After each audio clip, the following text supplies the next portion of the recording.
Living together.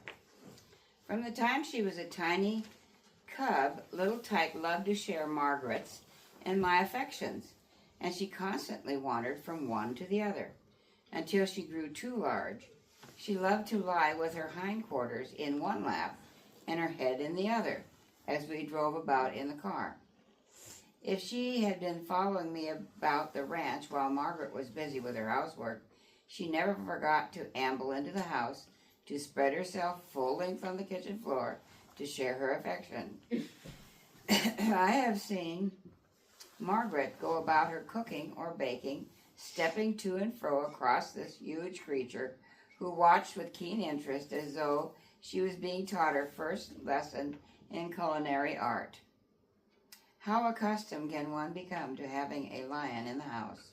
Well, Margaret still laughs at me for my actions one day as I came in tired and hungry from working on the ranch to slump into a soft, comfortable chair in the living room. I asked, "Where's little Tyke?" "Why, you just stepped over her when you came in through the door," came her laughing reply. I have heard Margaret say many times, "I would rather raise a dozen lions if I had to raise them in the house than to raise one dog." It is true that a lion will try to step in the driest and cleanest places before entering the house. There she will immediately set about cleaning and licking herself before lying down. A dog runs through the muddiest water and digs holes in the lawn and scratches up the flower beds to continue his coyote-like trot hour upon hour. Little Tyke's greatest indoor pastime was to watch the wonders of television. From her selected place on the floor or on a sofa, she watched intently her favorite westerns. The galloping clatter of the horses' hooves or the sharp bang of the guns increased her intense interest. When she grew tired, she flattened herself at her full length of 10 feet, 4 inches, and sank into a deep sleep, lulled by the soft music she loved so well. Later in the evening, she would amble over and nestle her huge head in Margaret's lap, begging to have her ears massaged. From this, she would fall into a deep sleep until it was time to put her to bed for the night.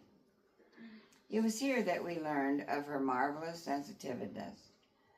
Lions have a natural inclination to sleep with one front foot pad flattened to the floor or ground. I believe this is because a delicate sense of feeling has been developed through the centuries until they have become uncanny in their sensitivity to vibrations. Little Tyke would rise from one of those deep slumbers to sit up with tense alertness. Then in a few seconds we would hear our watchful peafowls scream from their roosting places high in the treetops of the ranch. In a few moments later, our dogs would bark as we heard a car approach the ranch driveway. Little Tyke was always the first to sense the approach of walking feet or the rolling crunch of automobile tires on the crushed gravel of our driveway. When guests appeared, she would follow them from the opposite side of our long lilac hedge until they reached the gate. Here, if unnoticed, she would playfully pounce out at them with breathtaking speed. Our keep out signs on the gate meant nothing to some people, and we soon learned a substitute for those who would not read or heed. She taught many to believe in signs. She loved most people, even though the stranger found her way of playing frightening. We made it a practice never to ask little Tyke to give up a plaything or a toy without a reason. And then it was usually a trade. On one occasion, I remember a lady friend of the family visited us one day and quietly slipped off a tight shoe. Little Tyke was quick to notice this, and with a pounce she grabbed it and bounded away. I think she knew she would gain our attention and that she would be given a toy in exchange for her loot. I remember, too, the day the heating oil delivery man playfully tossed her his cap, and how, like a frolicking puppy, she repeatedly teased him, almost allowing him to retrieve it, but sending him on his way without the hat. There were many humorous moments intermingled with the more serious. On one occasion, we stopped at a service station in Los Angeles. When one man serves you with gasoline, another checks the oil. Another checks the air in your tires, while still another washes the windshield and the windows in your car.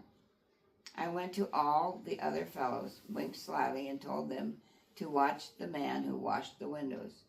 No one had seen little Tyke lying down inside our car. I jingled some money in my pocket and asked the fellow if he would wash the windows on the inside. With a yes, sir, he opened the door. Then came a blood-curdling scream as he disappeared. 20 minutes later, as I drove off, I saw him peering from behind a distant warehouse. Why?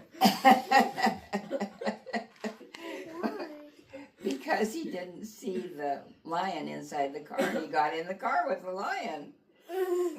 Daddy didn't end up cleaning the windows, now No. did he? On another occasion, when a steel plant executive visited our home, I left unexpectedly before dinner, stating that an emergency existed. A circus train had had an accident, and some of the animals were loose. He remained to eat with the family, and I promised to return as soon as possible. The unsuspecting visitor didn't realize that we owned little Tyke. While the visitors and Margaret were talking about where these wild animals on the loose might roam, little Tyke pushed the door open and headed straight for the wilting visitor. He was a pretty good sport, however, and after a 2-hour respite, he was able to continue his dinner. He Wait, used the people? The business? No. Yeah. No, I'm pretty sure the visitor jumped at like 6 feet high. Probably. No.